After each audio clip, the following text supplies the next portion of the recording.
Hello friends, I'm back for another bulk vlog video garden diary walk to see how the garden's coming on. Again, the weather's been like many of our friends across the northern Europe, the parts of Europe including Scotland that bound the North Sea. We've been suffering dreadful cold, wet, windy weather. Not at all spring-like, more like October or November. But still the garden pushes on. The ferns coming up and the undergrowth. Some wire mesh down there. I'm trying to deter some town pigeons coming and eating the bird food. So I put a bit of wire mesh to try and stop them coming in. The lovely undergrowth's coming up and it's lovely and green. And the trilliums, the early trilliums,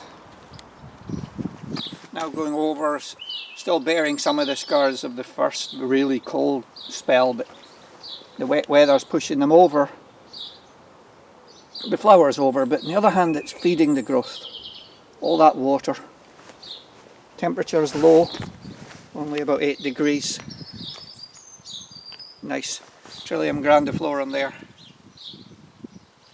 Pinky colour. Lilies coming up. And if I come around the other side, this bed that was full of snowdrops and all sorts of others earlier. The Aranthus, the anemone, the trilliums going over.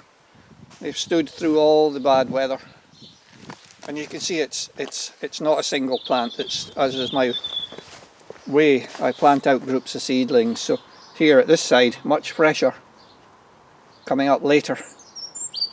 So these are just coming up, and that group's gone over. If I come down here, you can see that Ovularia's coming through.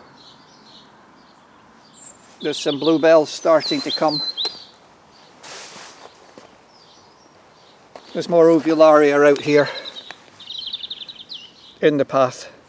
These have seeded out into the gravel from the main clump in the bed. And to those of you that contact me and say, why do you never see any weeds in my garden? Well, here we have Gallium, called here in Scotland sticky willies. And here we have plenty of the hairy bittercress. There it is there. I will work away and get this out when it comes up before it seeds too much, but really why would I bother? What harm is that doing? It's another little flower. Little white flowers, delicate foliage, both of them really. You know, sometimes I think gardeners worry too much about weeds, or what they term weeds. There are some obviously that are very invasive that you don't want.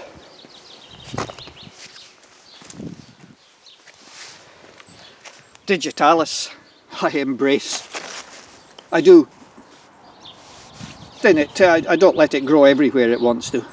But I mean, look at the combination there of a Salmisia and a Digitalis. Really quite nice. So this is one of the highlights that really encouraged me to come out and do a video this morning. I've been wanting to do this for a week, but this is the first day I can really get out when it's not driving wind and rain. Is to show you Rhododendron Rex Victilactium. This beautiful big rhododendron, almost 4 meters tall. And as I approach it, I'll spin round to the shocking pink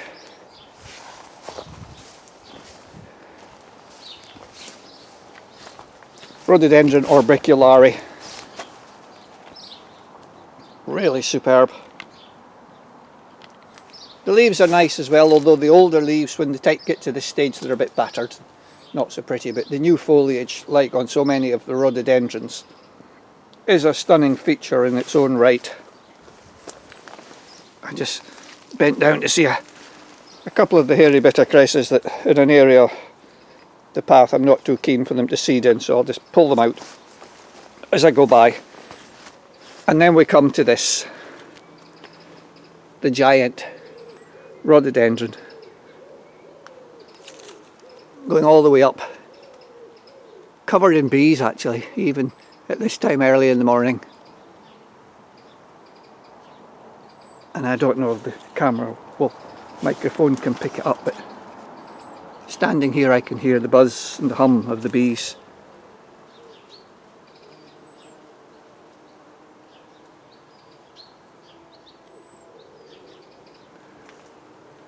So, and that's above my head, and if that is not enough of a feast, if I come down below my feet is the erythronium pathway, which now most have gone over, got battered, pushed over prematurely by the weather,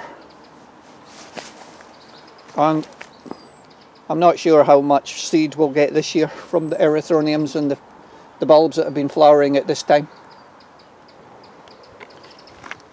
The anemone, this is the Lipsiensis pallida.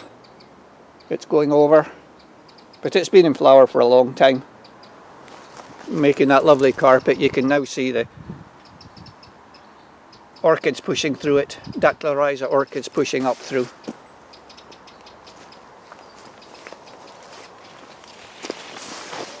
As I push my way through the path, with constantly met with the trailing branches. When the flower trusses come out, the whole bush sort of is weighed down, and then when the flowers drop, it rises up again. It's just the weight of all this flower, and if I bounce it on my hand, it's a substantial weight of material for the plant to build. But they are so beautiful, these big rhododendrons. And of course, what about that for a feature? That's the back of the leaves. And when the new leaves come out, they share that indumentum until the weather washes it off. And there you see in the background the Himalayan white birch, Beschula utilis. The white birch goes up above. All the way up. Yeah. We look from just here is a good point. You can see the acers, the canopy coming on all the acers. You can see shots of colour from other distant rhododendrons. Coming round to this bed below, one of the many tapestries here, we've got the Cordialis Creighton purple just coming into bloom. Nice purple. And above it, here's another interesting rhododendron. It's not a very nice bush, not a nice shape because of the competition it spent most of its life under.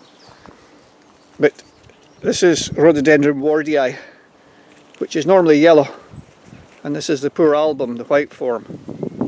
In bud it's that deep pink, but as the flowers open they're white with a slight pink tip, and then gradually they go pure white.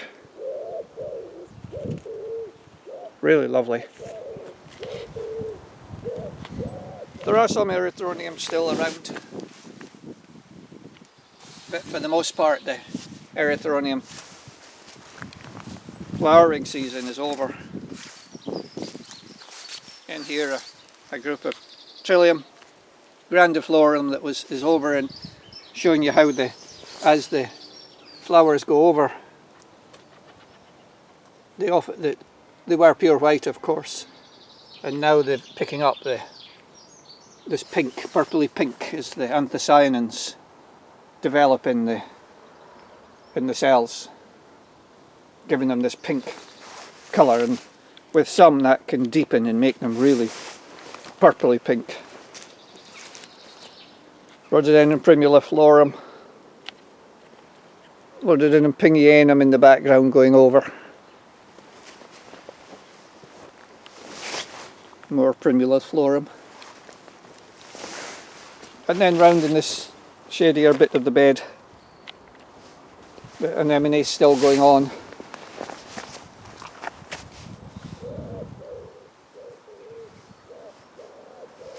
Some of this, the very later of the erythroniums.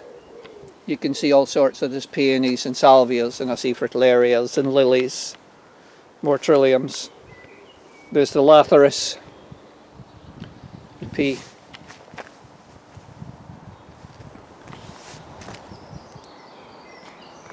Round on the wall, it's fascinating how through all the weather the Trillium rivalis are still going, still flowering. Again, various anemones, a range of them.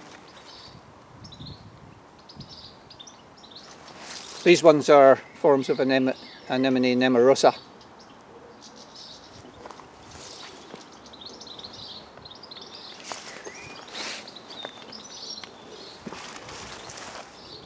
To move up here, I just see, I'll just pull it out while I see one I don't want.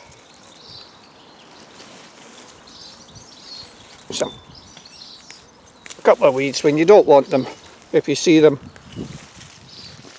An old friend when I was a young man said, never pass a weed.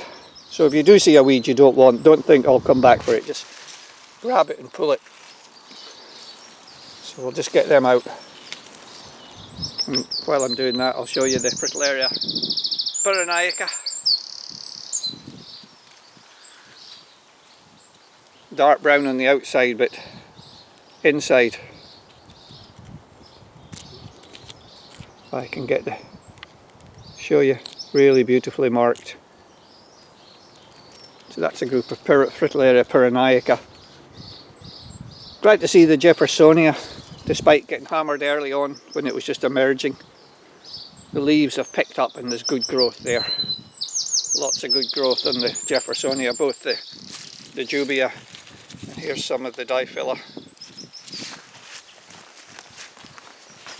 Moving round the anemonella, thalictroides.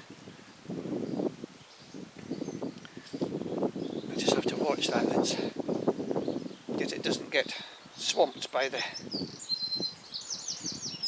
other plants, the shrubs.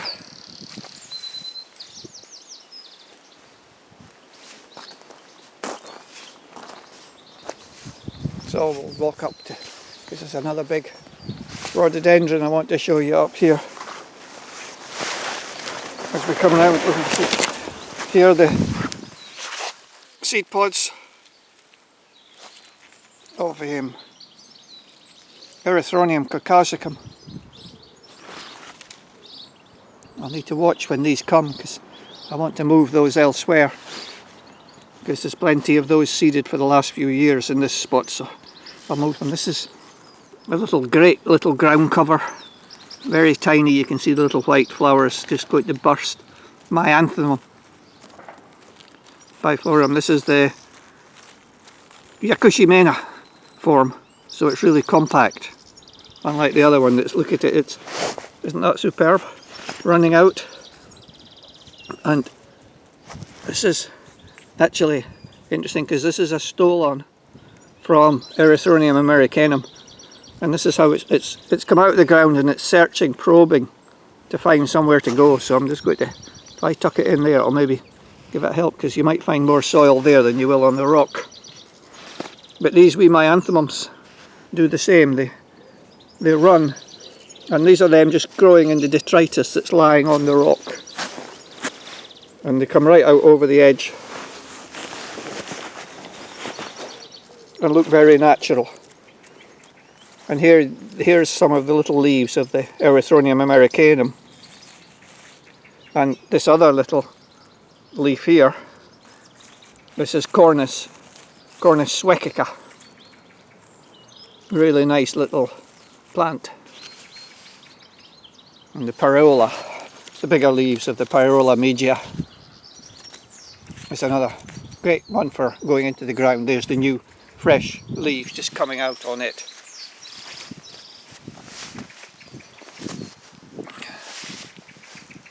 More anemones as we come up here. And we come round to the bed here.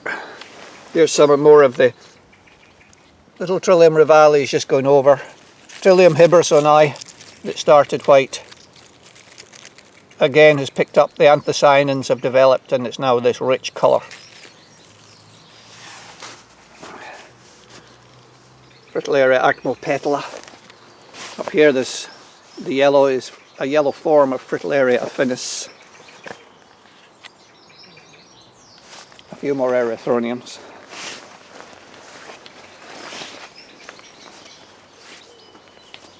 And if we can just climb above my head here. Again, this is trying to find an angle I can get in and show you the flowers. Rhododendron fortunei. Wonderful, wonderful flowers.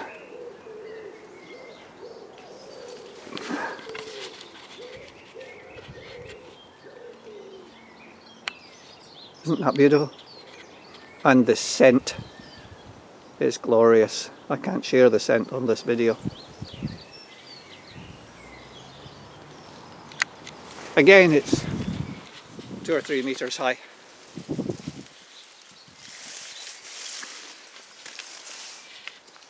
And down the trough, one of the troughs, but the first of the Ramondas coming out.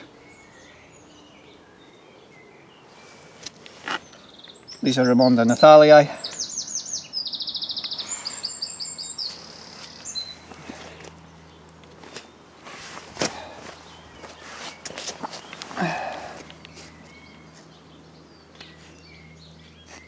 There's more Cornish Sweckica here. Oh, there's got to be a couple of little flowers on this one. I can see the wee buds there. Fritillaria kamchatensis. I mean, look at the richness of that colour. And the striations and the petals, it's so rich and dark and velvety. It's a great attractor of flies, actually. Some of them attract bees or butterflies, but those dark ones attract the flies.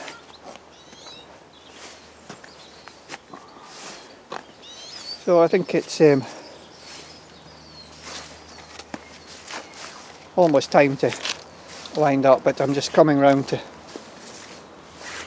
another bed here where I'll finish with just a few more highlights from this bed. There's another clump of the yellow Fritillaria affinis, a nice yellow form. Really nice plant. We come down here, this is more typical. These are seedlings of Fritillaria affinis. More typically, it's got these darker flowered forms. So this is more typical of it, but the yellow form's nice. The Trillium seedlings seeding out into the path.